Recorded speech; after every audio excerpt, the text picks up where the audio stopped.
నమస్తే, welcome to JM6 TV. ఈరోజు ముఖ్యాంశాలు. వీళ్ళే స్వయంగా మార్చు 13, 20, 25 తారీఖున ఉర్దూ మీడియం సంబంధించిన వాళ్ళు 9 మంది ఎగ్జామ్ రాసిర్రు అని చెప్పిండ్రు. మళ్ళా నిన్న ప్రెస్ నోట్ల 15, 4, 20, 25 ఈ ప్రెస్ నోట్ల 10 మంది రాసిర్రు అని చెప్పిండు. ఈ ఒక్కరు మళ్ళీ ఎక్కడి నుంచి ఎక్కువ అయినరు? ఇది మొత్తము తెలంగాణ యువతకి మీరు జవాబు చెప్పాల్సిన అవసరం ఉంది.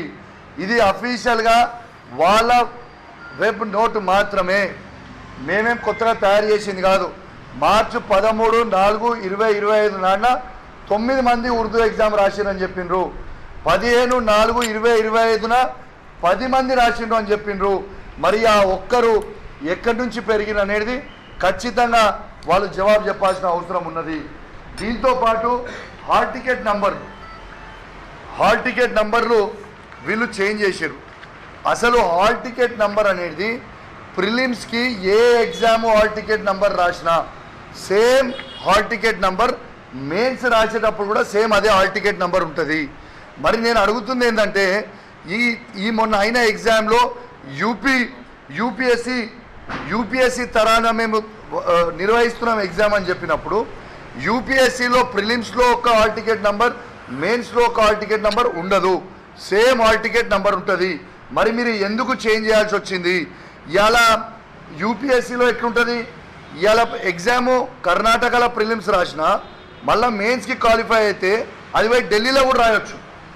మళ్ళీ అట్లాంటిది మీరు ఎందుకు చేంజ్ చేయాల్సి వచ్చింది? దేనికోసం మీరు చేంజ్ చేసిర్రు? ఖచ్చితంగా దీనికి మీరు జవాబు చెప్పాల్సిన అవసరం ఉన్నది. ఈ చేంజ్ చేసిర్రు ఎందుకనంటే మా కమిషన్ పరిధిలో ఉంది, మేము చేంజ్ చేసినామని రిప్లై ఇచ్చారు. కరెక్టే చెప్పిర్రు. మీ కమిషన్ పరిధిలలో మీరు అన్ని కమిషన్లు తీసుకొని చేంజ్ చేసిర్రు. ఇలా ఎవరు కమిషన్లు తీసుకొని రిజల్ట్లు ఇచ్చిర్రు? ఇది ఎంతవరకు కరెక్ట్ అని చెప్పి నేను అడుగుతా ఉన్నాను. 101% దీనికి మీరు జవాబు చెప్పాల్సిన అవసరం ఉంది. ఇంకోటి ఏం చెప్పిర్రు? ఎస్, మార్క్స్ అనేటి సేమ్ వస్తాయి, మీరు ఎందుకు ఈ సీరియల్ నంబర్లో హాల్ టికెట్ ఒకటే సీరియల్ నంబర్లో సేమ్ మార్క్స్ ఎందుకు 654 మందికి వచ్చినాయి అని నేను అడిగిన. దీంట్లో చాలామంది ఎగ్జామ్లు రాస్తారు కాబట్టి సేమ్ మార్క్స్ వస్తాయి కాబట్టి చాలామందికి వచ్చే అవకాశం ఉంది అన్నారు. నేను సంతోషిస్తా, కాదు అంటలేను.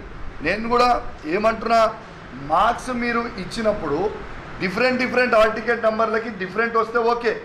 ఒకటే సిరీస్లో హాల్ టికెట్ 470, 471 సిరీస్లో అందరికీ 253 మార్కులు వస్తాయా?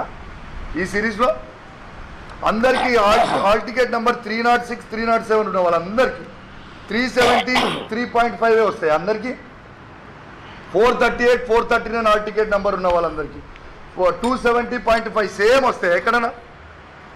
అట్లా 654 మంది ఉన్నారు. ఒకటే సిరీస్లో అందరికీ సేమ్ ఎట్లా ఉంటాయి అని నేను అడుగుతా ఉన్నాను.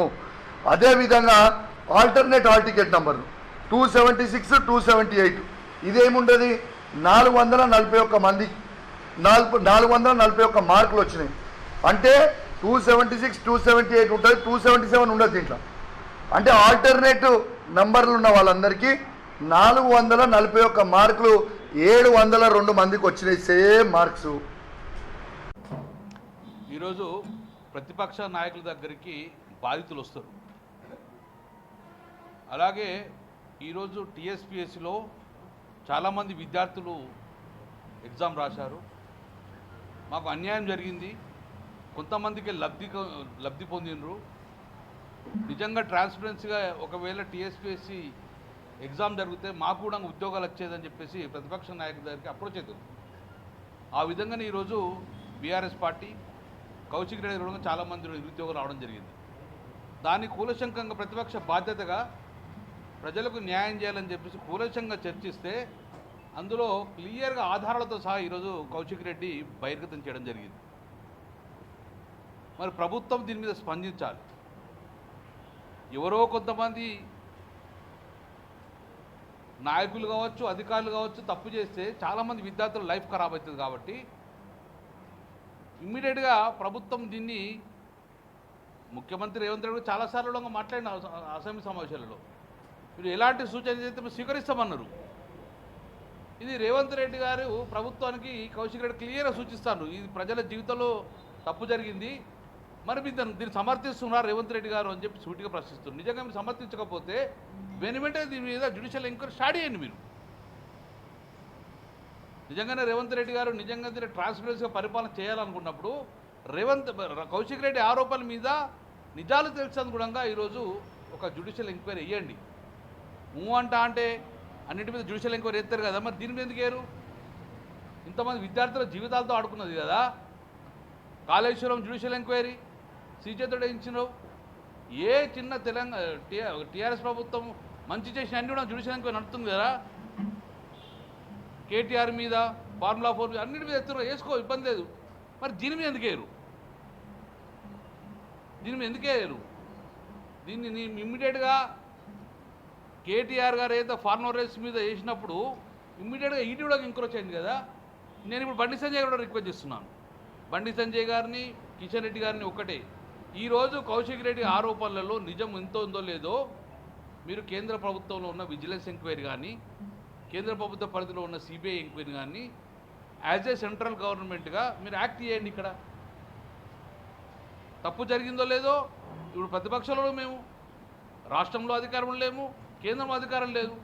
రాష్ట్ర ప్రభుత్వం తప్పు చేసినప్పుడు కేంద్ర ప్రభుత్వం ఇన్వాల్వ్మెంట్ కావాలి కదా.